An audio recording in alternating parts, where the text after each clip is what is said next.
Good morning विद्यार्थी मित्रों, केम छो बधा मजामां। मारू नाम मिस सोनी है। हूँ तमारू धोरण 5 नी अंदर कॉम्प्यूटर सब्जेक्ट भणावीश।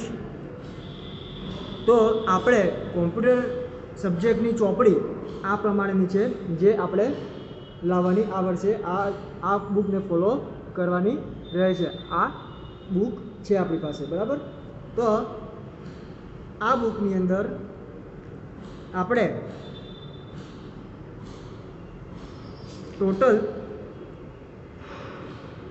पहला सेमिस्टरनी अंदर 7 प्रकरण है और बीजा सेमिस्टरनी अंदर 5 प्रकरण है, बराबर। तो आ चौपड़ीनुं नाम इट्स माय कॉम्प्यूटर, बराबर। इट्स माय कॉम्प्यूटर, बराबर। आ चौपड़ीनुं नाम है। हवे आपणे पहलुं प्रकरण जोईए तो पहला प्रकरणनुं नाम है कॉम्प्यूटर जनरेशन, એટલે કે કોમ્પ્યુટરના જનરેશન એક પછી એક નવા નવા જનરેશનો કેવી રીતે ડેવલપ થયા, બરાબર, અને શરૂઆત ક્યારથી થઈ, પ્રથમ જનરેશન કેવું હતું તેના વિશે આપણે માહિતી મેળવીશું, બરાબર છે। તો આપણે જોઈએ પહેલું પ્રકરણ કોમ્પ્યુટર જનરેશન। વિદ્યાર્થી મિત્રો, તમે આજે જે કોમ્પ્યુટર જોઈ રહ્યા છો તે વૈજ્ઞાનિકોની વર્ષોની મહેનતનું પરિણામ છે। કોમ્પ્યુટરની શોધ થયા પછી આજ સુધી તેમાં સતત ફેરફારો થતા જ રહ્યા છે અને હજી પણ ચાલુ જ છે। આજે જુઓ ને તમે 10th generation, 11th generation, 9th generation, બધા નવા નવા પ્રોસેસરના જનરેશન ડેવલપ થતા ગયા। કોમ્પ્યુટરની શોધ થયા પછી આજ સુધી તેમાં સતત ફેરફાર થતો જ રહ્યો છે અને હજી પણ ચાલુ છે। કોમ્પ્યુટરમાં ટેકનોલોજીના આધારે શરૂઆતના કોમ્પ્યુટરથી અત્યારના આધુનિક કોમ્પ્યુટર સુધી જે ફેરફારો થયા છે તે ફેરફારને જનરેશન તરીકે ઓળખવામાં આવે છે। તો ચાલો આ પ્રકરણમાં આપણે કોમ્પ્યુટરના ઇતિહાસ વિશે માહિતી મેળવીએ। તો હવે આપણે જોઈએ પ્રથમ જનરેશન, એટલે કે ફર્સ્ટ જનરેશન। ઈસવીસન 1942 થી 1955 સુધીનો સમયગાળો કોમ્પ્યુટરના પ્રથમ જનરેશનનો સમયગાળો હતો। ક્યાંથી ક્યાં સુધી? 1942 થી 1955 સુધીનો સમયગાળો એ કયા જનરેશનનો હતો? પ્રથમ જનરેશનનો સમયગાળો હતો। આ કોમ્પ્યુટરમાં વેક્યુમ ટ્યુબનો ઉપયોગ કરવામાં આવ્યો હતો।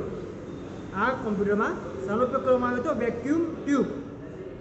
વેક્યુમ ટ્યુબનું કદ ઘણું મોટું અને એક કોમ્પ્યુટર બનાવવા માટે આશરે 18,000 વેક્યુમ ટ્યુબનો ઉપયોગ થતો હતો, બરાબર। એક કોમ્પ્યુટર બનાવવા માટે કેટલી? 18,000 જેટલી વેક્યુમ ટ્યુબનો ઉપયોગ થતો હતો અને વેક્યુમ ટ્યુબનું કદ કેવું હતું? ઘણું મોટું હતું। આ પ્રકારના કોમ્પ્યુટર વિશાળ કદ ધરાવતા હતા। બહુ મોટા લગભગ નાનકડી ગણતરી કરવી હોય તો એના માટે ઘણા મોટું કોમ્પ્યુટર બનાવવું પડતું, જે આખા રૂમ જેટલું મોટું હોય। આ પ્રકારના કોમ્પ્યુટર વિશાળ કદ ધરાવતા હતા અને પુષ્કળ ગરમી ઉત્પન્ન કરતા હતા। ENIAC એટલે શું કહેવાય? ENIAC એ આ પ્રકારના કોમ્પ્યુટરનું ઉદાહરણ છે, બરાબર છે। આ જો પ્રથમ જનરેશનનું કોમ્પ્યુટરનું ચિત્ર અહીંયા આપણને જમણી સાઈડ એક નાનકડી ઇમેજમાં આપણને જોવા મળે છે। જુઓ, આખું કેવડું મોટું કોમ્પ્યુટર છે, બરાબર। એમાં એક માણસ કામ કરી રહ્યા છે, બરાબર। હવે આપણે આગળ જોઈએ દ્વિતીય જનરેશન। ઈસવીસન 1955 થી 1964 સુધીનો સમયગાળો કોમ્પ્યુટરના દ્વિતીય જનરેશનનો સમયગાળો હતો।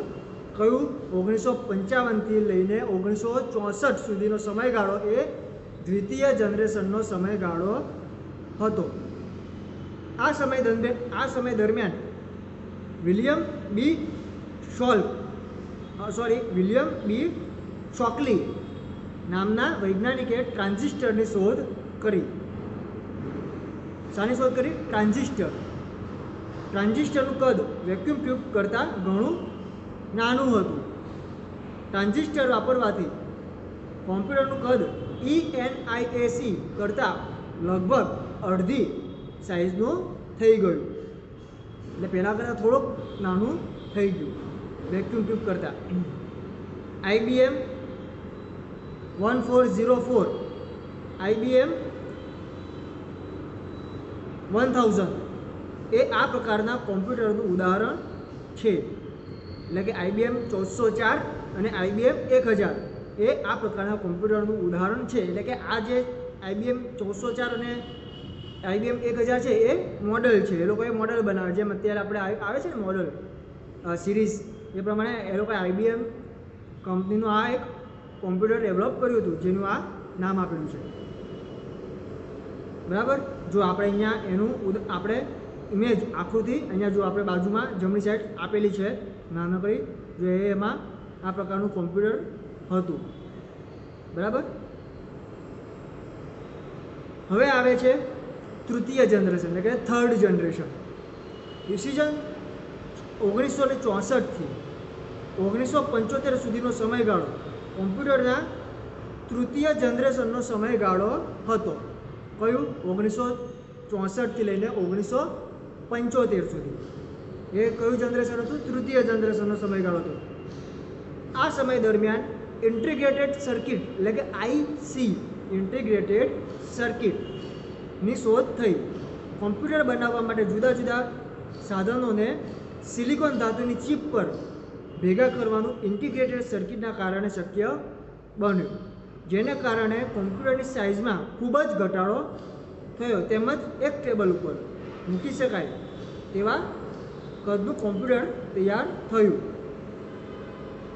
IBM 360 અને IBM 370 એ આ પ્રકારના કોમ્પ્યુટરનું ઉદાહરણ છે. બરાબર. એટલે કે જેમ જેમ જનરેશન વધતા ગયા તેમ શું થયું? કોમ્પ્યુટરના સાઇઝનો ઘટાડો, કોમ્પ્યુટરની જે સાઇઝ હતી બરાબર એ નાની થતી ગઈ. બરાબર. પહેલાં ચાલો હવે આપણે થોડુંક જોઈ લઈએ ફરીથી. 3 જનરેશન આપણે ભણ્યા. બરાબર. તો પહેલા જનરેશનનો સમયગાળો કયો હતો? 1942 થી લઈને 1955. એમાં કઈ વસ્તુનો ઉપયોગ કરવામાં આવતો હતો? Vacuum tube. બરાબર છે. પછી દ્વિતીય જનરેશનમાં 1955 થી લઈને 1964 સુધીનો સમયગાળો હતો, અને તેમાં ટ્રાન્ઝિસ્ટરની શોધ થઈ. બરાબર. એટલે કે ટ્રાન્ઝિસ્ટર એમાં એ કોમ્પ્યુટરની અંદર ટ્રાન્ઝિસ્ટરો વાપરવામાં આવતા હતા. અને થર્ડ જનરેશન એટલે કે તૃતીય જનરેશનની અંદર આપણે 1964 થી લઈને 1975 સુધીનો સમયગાળો હતો, જેમાં શું વાપરવામાં આવતો હતો? ઇન્ટિગ્રેટેડ સર્કિટ એટલે કે ICનો ઉપયોગ કરવામાં આવતો હતો. બરાબર છે. જો આપણે આ થર્ડ જનરેશનના કોમ્પ્યુટરની આકૃતિ અહીંયા બાજુમાં આપવામાં આવેલી છે. જો એમાં બહુ નાનું કોમ્પ્યુટર બનાવ્યું છે લોકોએ. બરાબર. હવે આવે છે ફોર્થ જનરેશન. બરાબર છે. એટલે કે ચતુર્થ જનરેશન. ઈસવીસન 1975 થી 1985 સુધીનો સમયગાળો કોમ્પ્યુટરના ચતુર્થ જનરેશનનો સમયગાળો હતો. આ સમય દરમિયાન સેમિકન્ડક્ટર ટેકનોલોજીનો વિકાસ થયો. શાનો વિકાસ થયો? સેમિકન્ડક્ટર. જેના પરિણામે મોટી ઇલેક્ટ્રિક સર્કિટનું સંકલન કરવાનું શક્ય બન્યું, જેને લાર્જ સ્કેલ ઇન્ટિગ્રેટેડ તરીકે ઓળખવામાં આવે છે. હવે કોમ્પ્યુટરનું કદ ખૂબ જ નાનું, એટલે કે નાના ટેબલ પર મૂકી શકાય તેવું હતું. એપલ સિરીઝ, પછી ઇન્ટેલ 4004 એ આ પ્રકારના કોમ્પ્યુટરનું ઉદાહરણ છે. જો આપણે જે તે કોમ્પ્યુટર યુઝ કરીએ છીએ એવા જ પ્રકારનું સેમ કોમ્પ્યુટર અહીંયા આપણે આકૃતિમાં જોઈ શકીએ છીએ. બરાબર. જેમાં જો ઉપર પહેલાંના ટીવી કેવા મોનિટર કેવા આવતા હતા? CRT. આજે પેલા મોટા ડબ્બા જેવા આવતા હતા ને ટીવી. આપણા ઘરે પહેલાં જૂના ટીવી આપણે જોયા હશે. મોટા ટીવી, મોટું કેબિનેટ હોય, પાછળથી બહુ મોટું હોય. બરાબર. સ્ક્રીન આવડે પણ પાછળથી મોટી ટ્યુબ અંદર મૂકી હોય, જેને કારણે ટીવીનું કદ કેવું હોય? મોટું. એવા પ્રકારના મોનિટર આવતા હતા. બરાબર છે. એટલે કે થોડુંક ટેકનોલોજીમાં ઓછું હતું એ વખતે. ફોર્થ જનરેશનમાં પણ હવે આવે છે પાંચમું જનરેશન, એટલે કે 5th જનરેશન. તો ઈસવીસન 1985થી અત્યાર સુધીનો સમયગાળો કોમ્પ્યુટરનો પાંચમા જનરેશનનો સમયગાળો છે. કયું? 1985થી લઈને અત્યાર સુધીનો સમયગાળો પાંચમા એટલે કે 5th જનરેશનનો સમયગાળો છે. અત્યારે આપણે જે કોમ્પ્યુટર વાપરીએ છીએ તે પાંચમા જનરેશનનો આવિષ્કાર છે. હવે પછીના કોમ્પ્યુટર આર્ટિફિશિયલ ઇન્ટેલિજન્સ એટલે કે AI, અત્યારે સૌથી વધારે કઈ ટેકનોલોજી ચાલે છે? AI, આર્ટિફિશિયલ ઇન્ટેલિજન્સ ધરાવતા હશે. આ પ્રકારના કોમ્પ્યુટર જાતે જ વિચારશે અને નિર્ણય લેશે. રોબોટ એ આ પ્રકારના કોમ્પ્યુટરનું ઉદાહરણ છે. બરાબર છે. જુઓ અત્યારે આપણે પાંચમા જનરેશનનું જે કોમ્પ્યુટર છે એ આપણે અહીંયા જમણી સાઈડ આકૃતિમાં આપણે જોઈ શકીએ છીએ. જો એમાં એની જે ફોર્થ જનરેશનનું જે મોનિટર હતું એ દેખાવમાં ઘણું મોટું હતું. હવે જુઓ પાંચમા જનરેશનનું કોમ્પ્યુટર કેવું છે? મોનિટર કેવું છે? એકદમ પાતળું છે, એટલે કે LCD, લિક્વિડ ક્રિસ્ટલ ડિસ્પ્લે. બરાબર. LCD એટલે શું? લિક્વિડ ક્રિસ્ટલ ડિસ્પ્લે, એટલે કે એકદમ સાઇઝ મોટી હોય પણ એની જે થિકનેસ હોય એ કેવી હોય? જાડાઈ પાતળી હોય. બરાબર. અને કોમ્પ્યુટરનું કદ પણ કેવું થઈ ગયું? ઘણું નાનું થઈ ગયું પહેલાં કરતાં. બરાબર છે.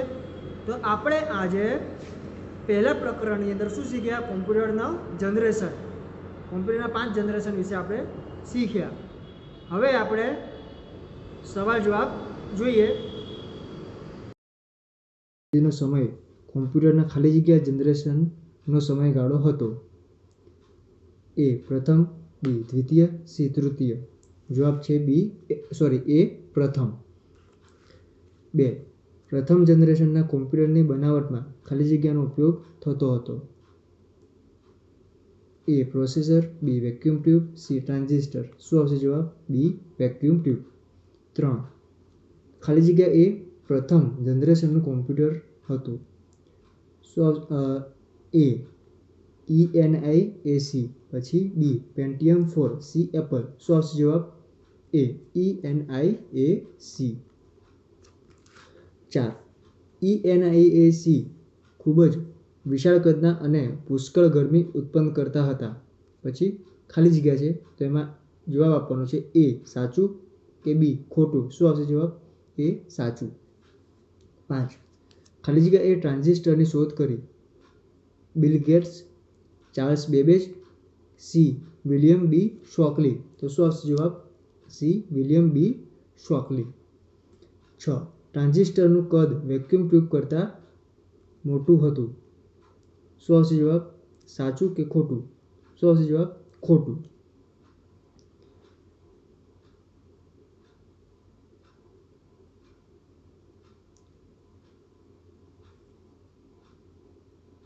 7. કોમ્પ્યુટરના તૃતીય જનરેશનના સમયમાં ખાલી જગ્યાની શોધ થઈ હતી.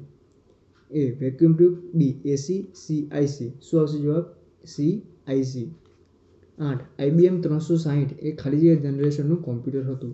એ પ્રથમ, બી દ્વિતીય, સી તૃતીય. શું આવશે જવાબ? સી તૃતીય. 9. સેમિકન્ડક્ટર ટેકનોલોજીનો વિકાસ ખાલી જગ્યા જનરેશનમાં થતો હતો. એ ચતુર્થ, બી તૃતીય, સી પાંચમા. જવાબ છે એ ચતુર્થ. 10. એપલ સિરીઝના કોમ્પ્યુટર ખાલી જગ્યા સમય દરમિયાન બનાવવામાં આવ્યા હતા. એ 1942થી 1955, બી 1975થી 1985, સી 1964થી લઈને 1975. શું આવશે જવાબ? બી 1975થી 1985. 11. ખાલી જગ્યા જનરેશનમાં કોમ્પ્યુટર એક નાના ટેબલ પર મૂકી શકાય એવા કદનું બને. એ પ્રથમ, બી દ્વિતીય, સી ચતુર્થ. શું આવશે જવાબ? ચતુર્થ. 12. આપણે ખાલી જગ્યા જનરેશનનું કોમ્પ્યુટર વાપરીએ છીએ. હું ઓપ્શન આપું છું. એ પ્રથમ, બી તૃતીય, સી પાંચમા. તો શું આવશે જવાબ? સી પાંચમા. 13. પાંચમા જનરેશનના કોમ્પ્યુટર ખાલી જગ્યા ધરાવતા હતા. A artificial intelligence, B artificial knowledge, C artificial body. શું આવશે જવાબ? A artificial intelligence. 14. ખાલી જગ્યા એ આર્ટિફિશિયલ ઇન્ટેલિજન્સનું ઉદાહરણ છે. A TV, B bike, C robot. શું આવશે જવાબ? C robot. 15 કોમ્પ્યુટરનું પાંચમું જનરેશન ક્યારથી શરૂ થયું? એ ઈસવીસન 1955, બી ઈસવીસન 1985, સી ઈસવીસન 1965. શું આવશે જવાબ? બી ઈસવીસન 1985. 16 મોટી મોટી ઇલેક્ટ્રિક સર્કિટનું સંકલન એટલે ખાલી જગ્યા. A large scale integrated, C D artificial intelligence, C semiconductor. શું આવશે જવાબ? A large scale integration. 17 artificial intelligence એટલે ખાલી જગ્યા. ઓપ્શન છે એ કુદરતી બુદ્ધિમત્તા, બી કૃત્રિમ બુદ્ધિમત્તા, સી સામાન્ય બુદ્ધિમત્તા. તો શું આવશે જવાબ? બી કૃત્રિમ બુદ્ધિમત્તા. 18 એક કોમ્પ્યુટર બનાવવા માટે ખાલી જગ્યા વેક્યુમ ટ્યુબનો ઉપયોગ થતો હતો. એ 180, બી 1800 અને સી 18,000. તો શું આવશે જવાબ? સી 18,000. ઓકે.